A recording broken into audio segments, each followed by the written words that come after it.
Viral ang nawawalang aso dahil sa umano'y kapabayaan ng isang grooming shop sa Makati City. Narito ang frontline report ni Elaine Fulgencio. Ito ang nawawalang Bichon Frisée na asong si Tantan. Maputi at malinis ang kanyang balahibo.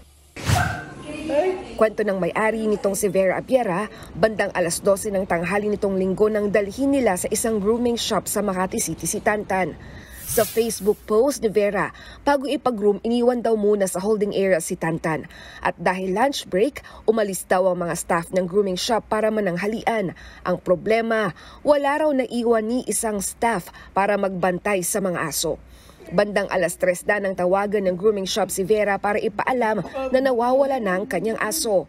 Wala rin daw CCTV sa mismong holding area, kaya hindi matukoy kung ninakaw o nakawala si Tantan. Pero para kay Vera, kapabayaan aniya ng grooming shop ang dahilan kung bakit nawala ang kanilang alaga. Wala pang pahayag ang naturang grooming shop kaugnay nito. Sa ngayon, nag-alok na ng 50,000 pesos bilang pabuya si Vera para sa mga makakapagbalik kay Tantan.